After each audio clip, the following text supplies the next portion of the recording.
जोंहा डेलिगेटआव गुबैयै रायज्लायनो गोनां बाथ्राया जोंबो जिहेतु मोनसे सागानगिरि आफाद जाबाय थामथि बर' गोजोन गोरोबथानि जि गोरोबथाया 2024 मायथाइनि 24 जानुवारि जिथु जादोंमोन दुलाराय बर' फरायसा आफाद एनडिएफबिनि मोनब्रै बाहागो आरो खौसेथि बर' सुबुं खौसेथि बर' सुबुं आफादनि गुबै दाबियानोमोन जे बिटिसिनि बायजोआव रायजो जानाय 10 लाखनिबो बांसिन बर' सुबुंफोरनो मोनसे गावखुंथाय होनाय बे गावखुंथायखौ बे थामथि बर' गोजोन गोरोबथानि गेजेरजों जों जिहेतु मोननो हाबाय बेखौ आबुङै दाफुंनाय बेखौ गामिफोरखौ सोसनजोबनानै बेखौ बिसायख'थिसिम लांनानै बेखौ आबुङै दाफुंनायनि सायाव जों जिहेतु खामानि मावबाय थादों आरो माखासे खामानिया आवगायदोंब्लाबो दा आद्रा दंबावो बेफोरखौ मावजोबनाय बेजों लोगोसे सुक्तियाव थानाय दफाफोरा जिबिलाक दफाफोर दङ 5.2 मथे खोब बर' ओनसोल एरियायाव थानाय बर' गामिफ्राव माखासे जौगाथायनि खामानि मावनाय 5.3 मथे फरेस्ट राइटनि दारै 2006 जिथु फरेस्ट राइट एक्ट बे मथे हा हुनि मोनथाय होनाय आरो बेजों लोगोसे कार्बि आंलंनि जिबिलाक जेंनाफोर दङ दासिमबो हाजोआरि ट्राइबेल मर्यादा मोनाखै बेफोरखौ होनाय बेजों लोगोसे जिहेतु 7.1 मथे जिहेतु ट्राइबेल बेल्ट ब्लकनि बायजोआव थानाय जिबिलाक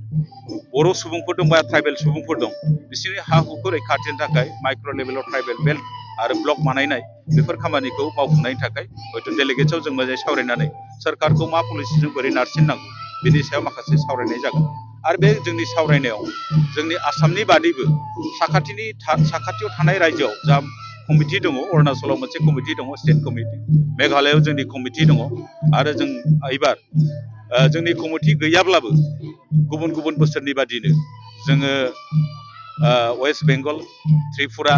आरो नेपालनिफ्राय जों बेयाव माखासे डेलिगेट्स जों हांख्रायगोन बिथांमोनखौबो लिंहरगोन आरो जों आसा फारिदों बे जोंनि खौसेथि बर' सुबुं आफादा जिहेतु गासैबो रोखोमनि मानसिफोरखौ लानानै बे हारिनि गेजेराव जों मोनसे नन पलिटिकेल मोनसे ससियेल अर्गेनाइजेसन मोनसे कमन प्लेटफर्म हिसाबै दानो थाखाय जों नाजाबाय थादों आरो जों जाफुंदोंबो बेयाव बेखिनिखौ नोंथांमोननो जोबथारबाय दिनै जिहेतु मोनसे गोथार सान होननानै जों बुंनांगोन बिटिसिनि बायजोनि 10 लाखनिबो बांसिन बर' सुबुंनि राजखान्थि रांखान्थि सोलोंथाइ बा जोंनि सिनायथिखौ जोंनि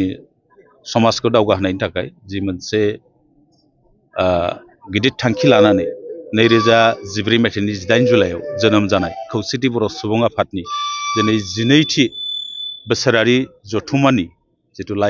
गाहाय खुन्थिया गायनाय बे गायनायखौ जों खोब गोजोननाय मोनदों आरो दिनै बे हाबाफारिजों लोब्बा लाखिनानै गोबां जोंनि जायगायाव थानाय माहारियारि आफादफ्रा जोंखौ मददथि होफैनायखौ आं नोंथांमोननि चेनेलनि दारै मोनफ्रोमबो आफादनिसिम आंनि गोसो गोरबोनिफ्राय गाहाम हामलायनायखौ बावबाय बिखेखकै फैगौ जानुवारि दाननि 30, 31 आरो 1 फेब्रुवारियाव जानो गोनां जिहेतु खौसेथि बर' सुबुं आफादनि इउबिपिअनि 12थि बोसोरारि जथुम्मा